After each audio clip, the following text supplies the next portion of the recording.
pattern, which includes making bold claims unsupported by facts or even contradicted by them, leveling serious allegations about individuals with vague attribution or no attribution at all, unless somebody said somehow counts, which it doesn't. In Paris for Bastille Day, standing next to his French counterpart, he defended the meeting his son, Don Jr., had last year with a Russian lawyer who was peddling dirt on Hillary Clinton, a lawyer his son was told was a Russian government lawyer with information from the Russian government. He's a wonderful young man, the president said, making it sound like Trump Jr. isn't nearly the exact same age as the president of France is. As for the meeting, here's what the president said. I think from a practical standpoint, most people would have taken that meeting. It's called opposition research or even research into your opponent. I've had many people, I have only been in politics for 2 years, but I've had many people call up, oh, gee, we have information on this factor or this person or, frankly, Hillary. That's very standard in politics. Politics is not the nicest business in the world, but it's very standard where they have information and you take the information. So the lawyer, he said, was not a government lawyer. The meeting went, in his words, very quickly. One of the other two people in the room left quickly. The other one tuned out. The intent, it seems, to frame the meeting as no big deal. But keeping them honest, the facts, just the facts which the president glosses over, say the exact opposite. The lawyer may or may not be just a private lawyer, but that's not what Trump Jr. knew or thought when he agreed to see her. Look at the email from the go-between, Rob Goldstone. Don, hope all is well. MN asked that I schedule a meeting with you and the Russian government attorney who is flying over from Moscow for this Thursday. And the two others in the room, they weren't just a random couple of guys. They were Jared Kushner and campaign chairman Paul Manafort. As for who left when and who was or wasn't really paying attention, we only have Trump Jr.'s account and that of the Russian lawyer. But let's take it at face value for a moment that both he and the president said nothing came out of the meeting. The lawyer, they say, did not bring the dirt, which the president today suggested makes it really no big deal. But again, keeping them honest, the big deal is what Trump Jr. thought he was getting, which was information, presumably intelligence from the government of a foreign adversary. Information important enough to bring in Kushner and Manafort. Again, from the emails, quote, this is obviously very high level and sensitive information, but it is part of Russia and its government support for Mr. Trump. And Trump Jr.'s reply, if it's what you say, I love it, especially later in the summer. Russian gathered dirt on a political opponent and news the Kremlin is backing your father in the election. It sounds like a pretty big deal, not the big fat nothing the president says it was. And remember, his son's biggest complaint about the whole thing is that the woman did not deliver, which brings us to the president's auxiliary defense we heard today, that even if she did bring the goods, and again, we only have the son's word that she didn't, but even if she did, the president says it's the sort of thing that happens all the time. Keeping him honest, it is utterly, totally, completely the opposite. Every campaign professional that we've spoken to, Republicans, Democrats alike, say what matters, what makes the meeting newsworthy is just how uncommon this is. And as for what should be done when approached the way Trump Jr. was, who are you going to believe, the president or the president's choice for FBI director? Well, let me ask you this. If I got a call from somebody saying the Russian government wants to help Lindsey Graham get reelected, they've got dirt on Lindsey Graham's opponent, should I take that meeting? Well, Senator, I would think you'd want to consult with some good legal advisors before you did that. So the answer is, should I call the FBI? I think it would be wise to the members of this committee, any threat or effort to interfere with our elections from any nation state or any non-state actor is the kind of thing the FBI would want to know. The president did more than just minimize what happened after his son decided to schedule the meeting instead of calling the FBI. He also sought to blame others for the Russian lawyer even being in the country, including President Obama's Attorney General Loretta Lynch. Now, the lawyer that went to the meeting, I say that she was in the halls of Congress also. Somebody said that her visa or her passport to come into the country was approved by Attorney General Lynch. Now, maybe that's wrong. I just heard that a little while ago, but it's a little surprised to hear that. So she was here because of Lynch. Yeah, maybe it's wrong. I just heard a little while ago. A spokesman says the former Attorney General has neither any personal knowledge of the lawyer's travels nor any role in her being here, pointing out that the State Department actually issues visas and the Department of Homeland Security oversees entry to the United States at airports. In any case, listen to the president again on how he knows this. Somebody said that her visa or her passport to come into the country was approved by Attorney General Lynch. Oh, This is the most powerful man in the world at a formal press conference standing next to another head of state, the president of France, in a foreign capital, leveling an allegation at the top law enforcement official in his predecessor's administration, backing up that allegation, a serious one, unless, of course, the meeting was no big deal, as the president also said it was, backing up his allegation with "somebody said." Frankly, if we attributed a story containing a damaging allegation to somebody, we'd be facing a libel lawsuit, and deservedly so. The President of the United States, and before that, candidate Trump, has made a habit of it. Mr. Trump also defended his son on the flight over, and as part of another continuing pattern, he again cast doubt on the entire notion that Russia hacked the election. Reporters, I'm not saying it wasn't Russia. What I'm saying is that we have to protect ourselves no matter who it is. You know, China is very good at this. I hate to say it, North Korea is very good at this. He also again suggested that individuals might be responsible. This time, he didn't talk about these individuals weighing 400 pounds. Keeping him honest, though, and we're going to keep repeating that phrase as long as the president keeps muddying the waters, here's what his own intelligence officials have to say. Not President Obama's intelligence officials or retired intelligence officials, President Trump's current intelligence officials. As the assembled leadership of the intelligence community, do you believe that the January 2017 intelligence community assessment accurately characterized the extent of Russian activities in the 2016 election and its conclusion that Russian intelligence agencies were responsible for the hacking and leaking of information and using misinformation in order to influence our elections? Simple yes or no would suffice. I do. Yes, sir. Yes, Senator. Yes, I do. Yes, I do. Yes. Yes. More now on the president's trip from CNN's Jeff Zeleny, who joins us now from Paris. So, Jeff, even though the president has traveled all the way to Paris, it does seem like he can't escape questions regarding Russian involvement in the election and lengthy answers as well. Good evening, Anderson. He can't escape questions, and that's for a couple reasons. One, Russian meddling is hardly a local U.S. concern. Russian meddling is a concern in every democracy, every place there is elections, including here in France. That is one of the reasons, of course, it was on the minds of many people here, French reporters as well. But it was clear in that press conference, you played the sound just a few moments ago, the president was speaking like a father today. He said his son is a good man, and there's zero evidence that anything happened in that meeting. Well, that did little to sort of quell the concern of Republicans on Capitol Hill. Senator Chuck Grassley, first and foremost, chairman of the Judiciary Committee, said he wants to see Donald Trump Jr. next week. Paul Manafort, the former campaign chairman, also is likely to have a date with Congress as early as next week as well. So as much as the president wants to sort of discount this or move on from this or change the subject, even here in Paris, he cannot do that. And it's not just pesky reporters who are asking this question. It's coming up in his meetings, etc. And it's also, perhaps more importantly, on his mind. When he was flying over here last evening, he talked with a group of reporters on Air Force One. No fewer than 5 times did he call this a witch hunt. He said it's stirred by Democrats, stirred by the media.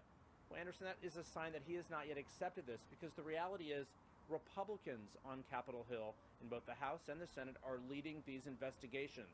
The special prosecutor appointed by his own Justice Department. So that is something clearly, it's on everyone else's mind, but it's clearly on the top of his mind Both President Trump and President Macron of France, they both seem to be going far out of their way today to emphasize that they have a good relationship, including President Trump raising the possibility of some movement on the Paris Climate Accord.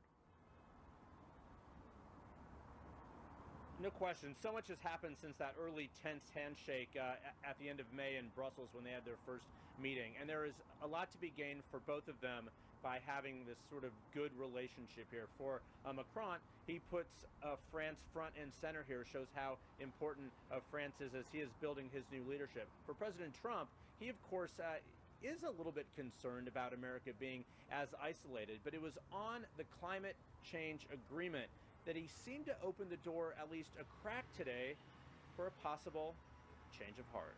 Let's listen. Something could happen with respect to the Paris Accord. We'll see what happens. But we will talk about that over the coming period of time. And if it happens, that'll be wonderful. And if it doesn't, that'll be okay too.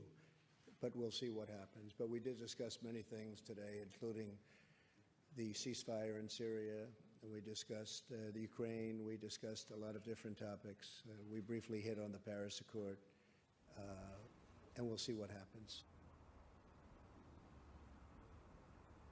Now, I think a reality check tonight is there's very little chance that the U.S. would go back into that climate accord here, Anderson. But it was striking watching those two leaders, one 71-year-old president from the United States, one 39-year-old new leader here from France. They both have a lot to gain from being together here, and tomorrow they will be together again in the morning at that Bastille Day parade. But you got the sense that the president has used Paris as a punchline so often when he was running for office.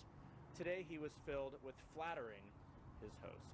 Jeff Zelman. Jeff, thanks very much. Lots to discuss. Joining us now is Charles Blow, A.B. Stoddard, Jeffrey Lord, and Scott Jennings. Charles Blow, just first of all, on the idea that something could happen on the Paris Climate Accord. I mean, the president has pulled out of the Paris Climate Accord, and when he did, he said, well, we maybe can renegotiate something. Maybe that's what he's referring to, but the idea that he's going to suddenly backtrack seems ludicrous. No, there's no need for us to struggle to try to make this make sense. The president flatters whoever he's in front of. He says whatever pleases the audience that he's pandering to, and that's what he does. And so whether or not it is true, whether or not it holds any weight, I never put any weight in it. I'm kind of judging him by his actions, and his actions do not dictate that he has any opening on this at all. It's interesting, Scott. I mean, to Charles's point, you know, the president talks tough about a lot of things, but it is true that when he's in front of somebody else, he seems to, I mean, he was asked about comments he had made about Paris being, according to his friend Jim, who nobody can seem to understand who his friend Jim is, Paris isn't Paris anymore, it's not the same because of terrorism and immigration. And yet when he's there and asked about it, you know, he talks about how lovely Paris is and a great city, and it's, you know, because of the president, and he wants to come back to it. The president of the United States is not in France to spit in the face of the French president, to make fun of the French people, to make fun of Paris. He's over there to continue to build our alliance with France. And so I think it makes perfect sense that we would get all the pomp and circumstance and politeness and normal diplomatic speak that you would expect out of the president of the United States. Even on the climate accord? Look, his position on this is well known. It was the same in the campaign as it was when he made the decision. I don't anticipate that is going to change. I think he probably thought he was giving a polite answer there. I certainly think Republicans don't want him to have a change of heart on that. The reality is he's there to build a strong relationship with an old ally.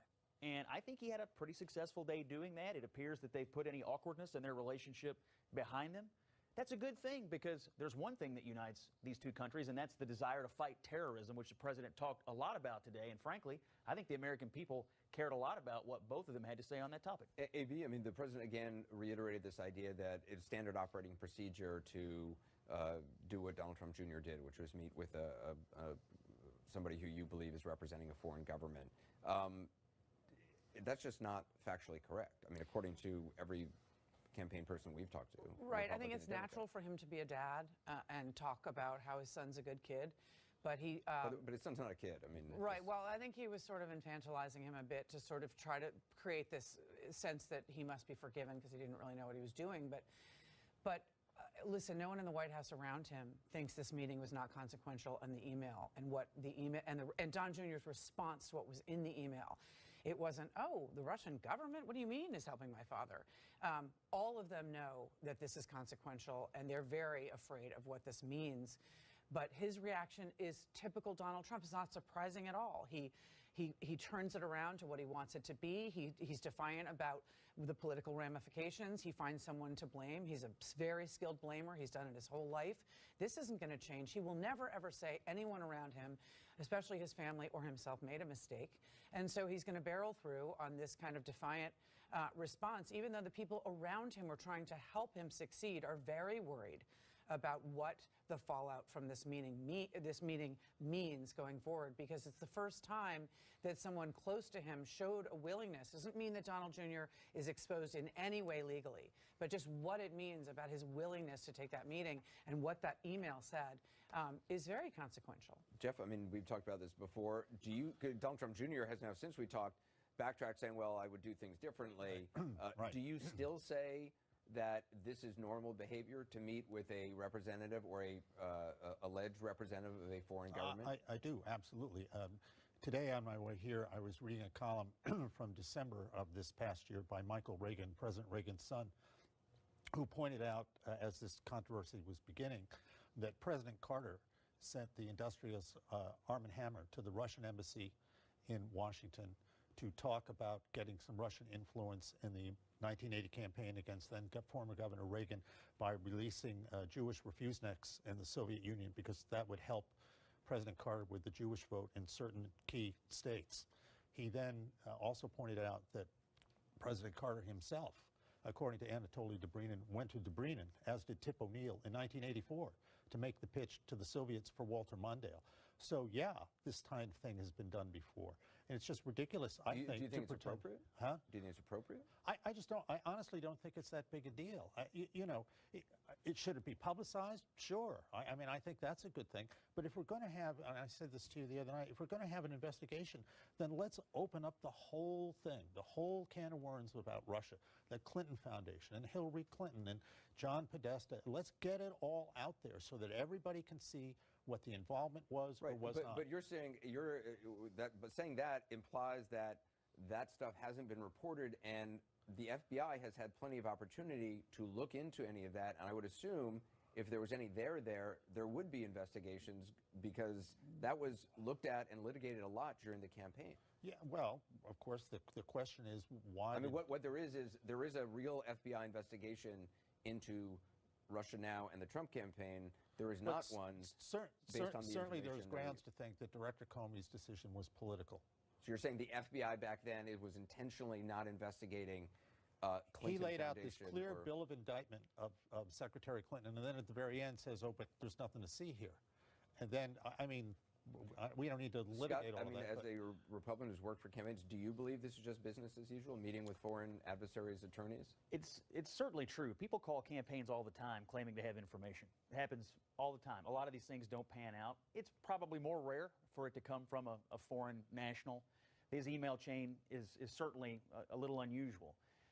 In hindsight, I think I've heard Donald Trump Jr. say, I think I would have handled this differently. And of course, those of us who've been in campaigns, who've been around the block a few times, would have had the experience to know immediately what to do with it, which is send it to the campaign's lawyer and let them, tell you what the right answer is here.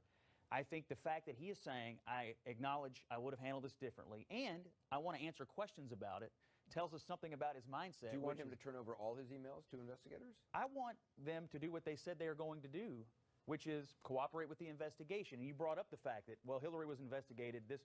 The Trump folks, Kushner, Donald Trump Jr., whoever, they're saying, hey, we're going to cooperate. And so as a public posturing matter, I like that. That should give the public confidence that we are going to learn what happened, and I think it's fine. But just in terms of confidence and transparency, Charles Blow, I mean, Donald Trump Jr. only has gone this far because he was forced to multiple times by the New York Times.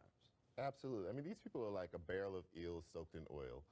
They're twisting and turning and trying to figure out a way to make this not be exactly what it is. And what it is a list of facts that he agreed to take this meeting. He thought that it was, according to that email, a Russian government lawyer, that the Russian government was supporting his father, and he did not do the right thing. And this whole idea that a 39-year-old man is supposed to get some benefit of the doubt because he's so naive and he's so innocent. He's just a little boy, the way Trump is talking about him in Paris. No, he's not. He's a grown man. People go to jail much younger than that for doing the wrong things. He did the wrong thing, and there is no way around that. It is highly, highly, highly, highly inappropriate. And now we have to wait for Mueller to figure out if it is also criminal. But it is highly inappropriate. It is not normal. It is not right. I'm still thinking about a barrel of eel soaked in oil. I've never got a Louisiana expression. Well, Position research or even research into your opponent. I've had many people, I have only been in politics for 2 years, but I've had many people call up, oh, gee, we have information on this factor or this person or, frankly, Hillary. That's very standard in politics. Politics is not the nicest business in the world, but it's very standard where they have information and you Settling dirt on Hillary Clinton, a lawyer his son was told was a Russian government lawyer with information from the Russian government. He's a wonderful young man, the president said, making it sound like Trump Jr. isn't nearly the exact same age as the president of France is. As for the meeting, here's what the president said. I think from a practical standpoint, most people would have taken that meeting. It's called opposition. Pattern, which includes making bold claims unsupported by facts or even contradicted by them, leveling serious allegations about individuals with vague attribution or no attribution at all, unless somebody said somehow counts, which it doesn't. In Paris for Bastille Day, standing next to his French counterpart, he defended the meeting his son, Don Jr., had last year with a Russian lawyer who was Take the information. So the lawyer, he said, was not a government lawyer. The meeting went, in his words, very quickly. One of the other two people in the room left quickly. The other one tuned out. The intent, it seems, to frame the meeting as no big deal. But keeping him honest, the facts, just the facts which the president glosses over, say the exact opposite. The lawyer may or may not be just a private lawyer, but that's not what Trump Jr. knew or thought when he agreed to see her. Look at the email from the go-between, Rob Goldstone. Don, hope all is well. MN asked that I schedule a meeting with you and the Russian government attorney who is flying over from Moscow for this Thursday. And the two others in the room, they weren't just a random couple of guys. They were Jared Kushner and campaign chairman Paul Manafort. As for who left, when, and who was or wasn't really paying attention, we only have